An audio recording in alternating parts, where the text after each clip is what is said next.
You are listening to Jason Bolzano's article, Why Iran Sacrificed Syria? The Middle East will never be the same again. When Aleppo, Syria's second-largest city, fell 10 to 12 days ago, when it was captured by the rebels, Putin was informed of the news in Moscow. After the events, Putin was asked if he had any plans to liberate Syria. "I'm really disappointed in them," Putin said when he heard that Syrian soldiers, including those in the Assad regime, had fled their posts in Aleppo and other parts of Syria. Bloomberg reports that he said Russia can't do anything in a situation where troops aren't even protecting their positions in Syria. Putin's staff has expressed similar views, too. It was a similar situation on the Iranian side. Tehran was disappointed with the Syrian soldiers who abandoned their posts. They were counting on the Assad regime in Syria to hold on for a while. Were the Syrian soldiers afraid to fight? Was the defeat down to the Assad regime's soldiers and armed militias? That's a separate discussion. If you look at it from another angle, it seems that Russia and Iran are responsible for Assad's downfall. It wasn't just the Assad regime commanders who panicked and pulled their troops out of their positions. We know that Russia has also pulled its troops out of the north of Syria at various points. We also know that Iran and its allies couldn't hold on to their positions for long. What's more, Iran started pulling its troops and personnel out of Syria almost a week before the Damascus regime fell. Iran was one of the first to leave Assad to fend for himself. Iran began evacuating its military commanders and personnel from Syria almost a week ago due to the increasing opposition attacks in Syria. This showed that Iran couldn't keep Syrian President Bashar al-Assad in power. According to Tehran, there was no longer any possibility of achieving results through military struggle. Meanwhile, Iranian Foreign Minister Abbas Araqi was promising to stand by Damascus and take an oath. Once more, the Iranian Foreign Minister stated that Iran would deploy troops to Syria if requested by the Syrian government. Some officials in Iraq made similar statements. However, these statements were nothing more than a show of face-saving. Iran had actually given up on Syria days, if not weeks, ago. It's even possible that Iran had started these preparations weeks ago, since it had been evacuating its troops and personnel days before. As part of the evacuation plan, Iran sent some of its top commanders and diplomats, along with their families and other civilians, to Iraq and Lebanon. They relocated from Damascus to these other regions. Some of them flew directly to Tehran. The breakdown of the alliance between Iran and Syria is a significant development. It's clear that things are changing in the Middle East. The 14-year-long alliance is coming undone. While this will undoubtedly spell the end of Syria, how long will Iran be able to get away with it? Put another way, as the Syrian regime falls apart, how much damage will the Iranian regime take? I think it's worth focusing on this. One of the main reasons for the uprising in Syria was to remove Iran's influence in the region, according to those orchestrating the uprising. They've made some serious sacrifices in Syria. Iran has invested a great deal of resources over the years in supporting Syria. Iran has helped Bashar al-Assad and his regime stay in power during a civil war that threatened their rule. Since 2012, Iran has been the main reason Assad has been able to stay in power in Syria. They've helped him defeat the opposition and suppress Daesh. Iran ran military bases, arms depots, and missile factories in Syria. Needless to say, this was a huge benefit to Assad. However, Iran didn't stop there. They used Syria as a stepping stone to further their own interests. It also sent aid to its proxy forces in the region via Syria. For instance, Iran used Syria as a way to get weapons to its allies in Lebanon. Syria was a key player in Iran's activities in Lebanon, Iraq, and beyond. But while Assad's forces were quick to flee from the rebels, Iran didn't put up a fight against the flood tide.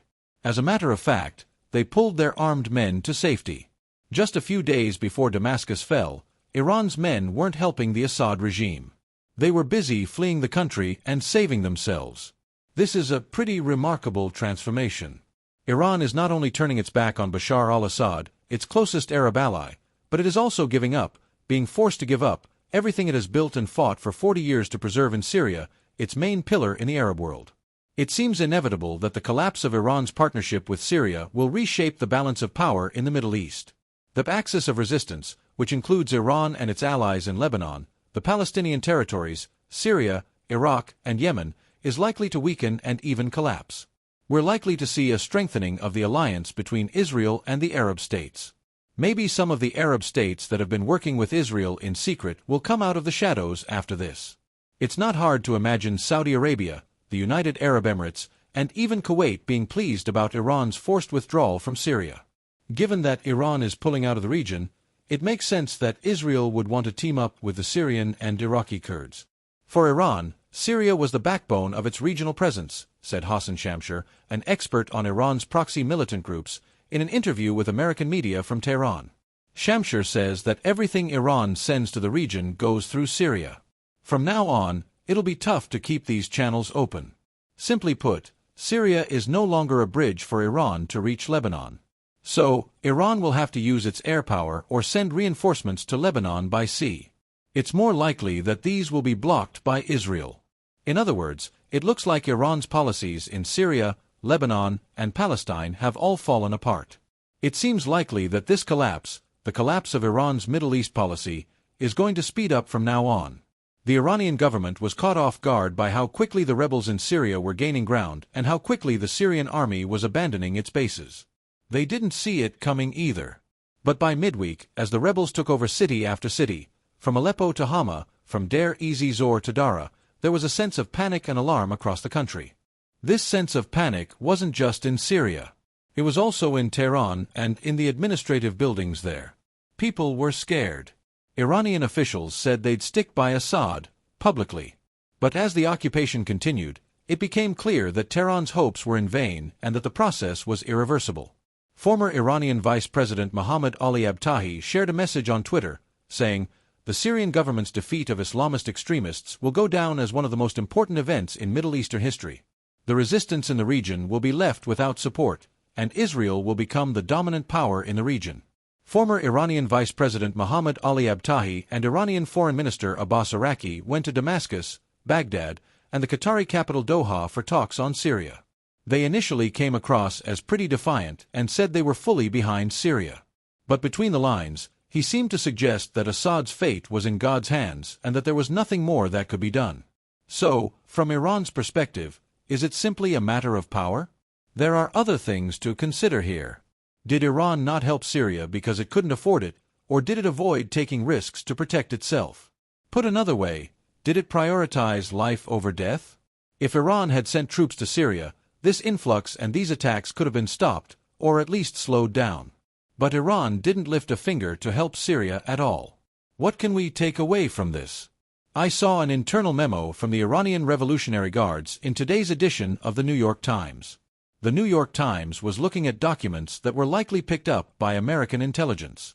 In this internal correspondence, Iranian and Revolutionary Guard officials described the situation in Syria as incredible and bizarre. It seems that Iran has accepted Assad's fall and lost the will to resist the rebels. Put simply, even Iranian Revolutionary Guard officials are perplexed by their own country's actions. It seems there's been some confusion among different parts of the Iranian state apparatus about this shift in attitude. Meanwhile, Iranian state TV has started referring to the rebels in Syria as armed groups instead of infidel terrorists. They've also reported that the Syrian opposition has treated the Shiite minorities well so far. It's understandable that Iranian state TV toned down Iran's rhetoric after the fall of Damascus. It looks like Iran's soldiers and advisors were left to hold out in Syria long before Assad's troops. It was Assad's attitude that made his troops quit. Suhail Karimi, a former soldier and political commentator, criticized Iranian Foreign Minister Zarif's remarks on Iranian state television, calling them false hope. He said that the reports he'd received from his contacts in Syria didn't back up Iran's official story. They'd stopped fighting because they hadn't been given permission to do so. Suhail Karimi, an Iranian political commentator, said that it seems like Iran revoked the permission for its men in Syria to fight and decided to recall them before the fighting stopped and long before Damascus fell. In a video posted on the Revolutionary Guard's social media accounts on Friday, the Shiite shrine near Damascus looked almost empty. The narrator on the TV show said, "This might be the last time you see the shrine. All Iranian personnel have been evacuated from Syria," the narrator stated. The presenter then broke down in tears. There's an emotional aspect to this situation for Iran, leaving Syria, and there's also a religious aspect. They believe they are leaving a sacred place. The tomb shown on TV is the tomb or a symbolic tomb of Sayyida Zainab, one of the granddaughters of the Prophet Muhammad. It's also a very important place for Shiites. Of course, the Sunnis also have a connection to the tomb, but it seems that the Shiites attach a special importance to it. Many Iranian soldiers fighting in Syria see themselves as defenders of the shrine. We've seen a similar situation in Iraq with Iranian-linked militia groups. On top of the political and military rhetoric, they also took on a religious stance, presenting themselves as defenders of holy sites, shrines, and places of worship. And it looks like Iran is leaving Syria with its heartstrings tugged. I should mention that Iran sent a representative to HTS last week to deliver a message. Or to be more precise, there is such a claim. Iranian officials say that HTS promised to protect Shiite religious sites and Shiite minorities in Syria. And it asked Iran not to engage in combat with its military in Syria. A deal was made. Iranian officials say that Iran also asked the group to let its troops leave Syria safely and to protect Shiite shrines. It seems that Iran and HTS made an agreement a while back. HTS made a number of promises to Iran. Iran pulled its troops out of Syria just days before Damascus fell. This is why Assad's troops were forced to retreat. First, the Russians turned their backs on Assad's troops, then the Iranians did the same.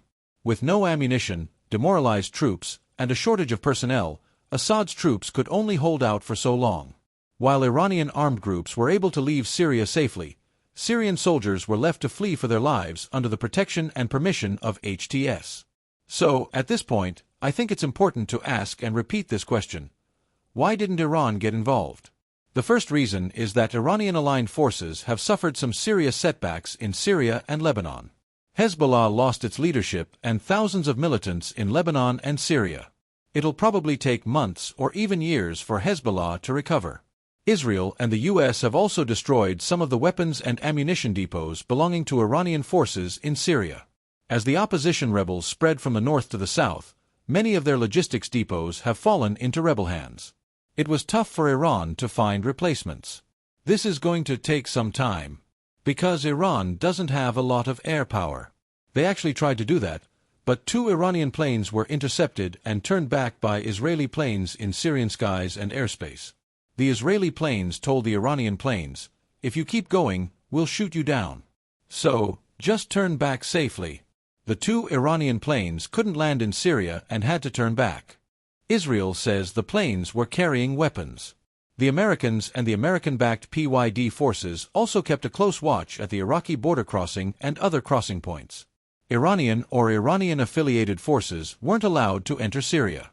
It's possible that Iran will send troops to Syria, and they might also send weapons. But it was afraid and worried that those it sent would be killed or destroyed. The real concern for Tehran is much bigger. Iran is involved in the region, but it's always behind the scenes. It's like it's playing a shadow game. It advances its proxies on the chessboard. This strategy saw Iran first destroy Gaza. It's thought that thousands, maybe even tens of thousands, of Hamas members were shot and wounded. Many civilians lost their lives in Gaza. Then Lebanon was devastated. Hezbollah, which backs Iran, took a real beating. Even Nasrallah was shot and killed. But Iranian militias in Iraq and Syria have been hit by American and Israeli airplanes time and again, and Iran hasn't lifted a finger to stop it. Similarly, the Houthis in Yemen, who are aligned with Iran, have been hit much harder. Tehran's objective was straightforward: to fight its proxy forces in Lebanon, Palestine, Syria, Iraq, and Yemen. Ultimately, these proxy forces have been unable to inflict significant damage on Israel, while they themselves have suffered heavy losses. By contrast, Iran has been largely absent from this process. Put simply, Iran isn't involved in any military action on its own soil. Unlike Yemen, Iran isn't shooting at ships passing by. It's true that Iran has launched missile and drone attacks against Israel on 2 different occasions, but it was more of a show than anything. But aside from that, Iran has never directly taken part in the war. We're calling Iran's missile strikes against Israel showboating because Israel has suffered almost no damage from them. And when the United States or Israel has threatened Iran directly, Iran has always been on the defensive. Tehran seems to think that it's best not to have a direct confrontation with the United States for the time being. If there were to be a confrontation, it would be a huge step back for Iran. It's becoming increasingly evident that Iran's strategy is unraveling. It looks like they're playing a game, but it seems like they've fallen for it. Iran's proxy forces and the countries where they're based are paying a heavy price for this strategy. It seems likely that Yemen and Iraq will be next, after Syria. There are a number of reasons why the Iranian strategy didn't work out. First and foremost, Iran is trying to do things that require more capacity than it has, which is a bit much for them. It makes bold claims it can't back up, puts its proxies forward and then pulls back. Another reason for the failure is that Iran intimidates other Muslim countries more than Israel. The Iranian proxy forces often represent a minority in the countries where they're present, which effectively divides the country. Take Lebanon and Syria, for instance. Iranian forces haven't been able to represent the entire population there. This is why Sunni countries in particular have concerns about Iran's intentions towards them. Iran hasn't been able to show that it's pursuing a policy that goes beyond sectarian differences. It's made everyone afraid. Some are scared because of Iran's sectarian intentions, while others are scared because of its national interests. For instance, Arabs in the Persian Gulf are concerned about Iranian expansionism. Ultimately, they're concerned that Iran could expand into their territories and interfere in their internal affairs. Iran hasn't been able to clear up these concerns. The Syrian people have been afraid of Iranian armed militias for a long time, even longer than they've been afraid of Israel. As a matter of fact, the government in Tehran hasn't even been able to win over the majority of its own people inside Iran. While Iran, along with its allies, is launching attacks on Israel that don't really achieve anything for them but are deadly for the people of the region, Iran is most worried about itself. If the U.S. goes after Iran directly, these attacks could be economic, military, political, and social. The internal unrest in Iran could spread throughout the country in an instant, similar to what we've seen in Syria. In short, any vision or strategy that doesn't have the people at its core is unlikely to succeed. Iran has gone beyond its capabilities in this situation. While its own people are struggling economically at home, it's engaged in regional power plays that don't necessarily benefit its people. It looks like Lebanon and Syria have been lost in this game. Iranian experts used to say that Syria and Lebanon were like wings for Iran. Iran's wings have been broken and torn off. Iran needs to understand that to play the games it wants to play, it needs a lot of money, logistics, and manpower.